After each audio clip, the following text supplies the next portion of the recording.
All right, so now that you've got MongoDB installed on your local system, the next step is to go ahead and use it, right? So let's head over to the mongodb.com website, and we're going to navigate to the documentation through the Docs tab, and then we're going to head over to Getting Started. And if you take a look over here, there's the MongoDB CRUD operations. I recommend that whenever you're exploring a new database system, the first thing to wrap your head around is how do you perform CRUD using that particular database. So we saw how we can create, read, update, and delete data using a SQL-based system such as SQLite in the last module. In this section, we're going to look at how we can do that using MongoDB on the command line. So this is the time to open up your Hyper terminal, and after the prompt, I'm going to type MongoD, or some people call it MonGod, and this will spin up our Mongo server when you hit enter. Once you see waiting for connections on port 27017, then you are ready to go. This is kind of similar to how we had localhost 3000, but in this case, we've got a local database that's being served up on this particular port.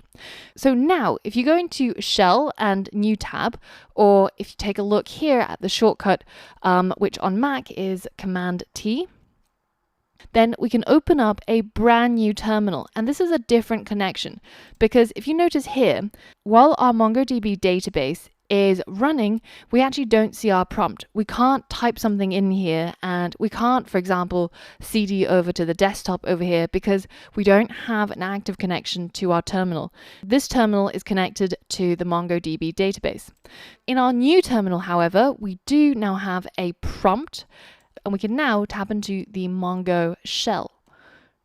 And to do that, the keyword is Mongo without the D. And now if we hit enter and you see your prompt being changed to this angle bracket, then you are ready to use the Mongo shell.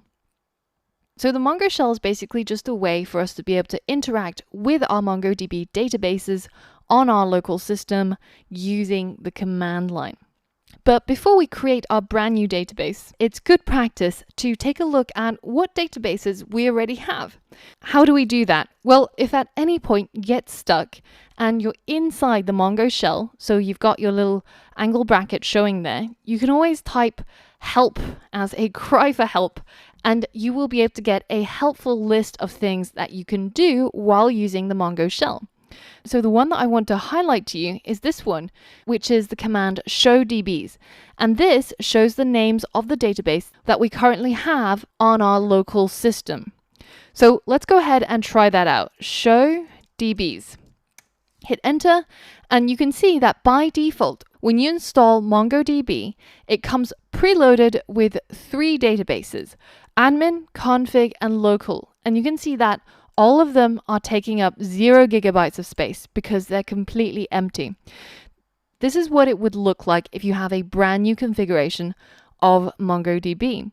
So let's go ahead and create our very first database. And to do that, all we have to do is type use, and then we specify the name of our database. So let's say that I wanted to create a database again for my shop.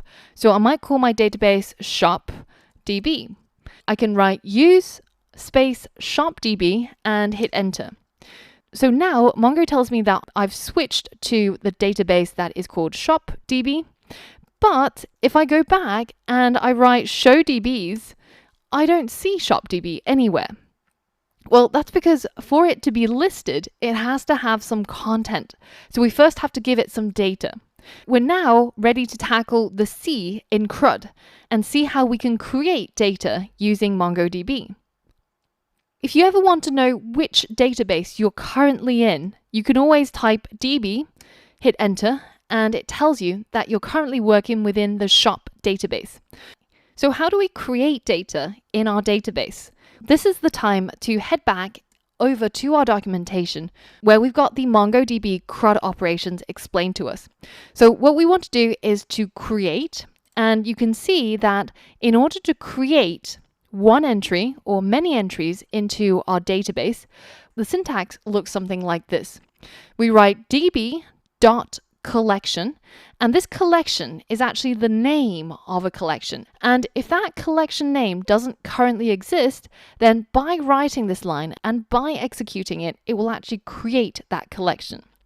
And then we use a method such as insert one or insert many. And this is an example of how you would use this method. So for example, if you wanted a collection called users inside your database, you would say db.users.insert1, and inside the method insert1, you would pass over a JavaScript object, which will be the document. So it will have fields and it will have values. And this pretty much follows the key value pairs that we've been seeing in JavaScript objects. Let's take what we learned here and let's implement it for our shop DB. So let's say db dot, and the collection that we want to make is the one that's called products. Collections in MongoDB is kind of similar to tables in the SQL world. They are a collection of documents. And a document is simply just a single data record. So that would be a single row if you were using a SQL-based database. If this collection products doesn't currently exist in our database, then by executing this line of code, it will create that collection called products. And then we write another dot and we call the method insert1. And we open up a set of round brackets or parentheses. As the inputs for this method insert1, we get to insert a JavaScript object. The product that we want to insert is the pen product that we had previously. So in this case, it will have an ID of 1. It will have a name of, let's say, pen.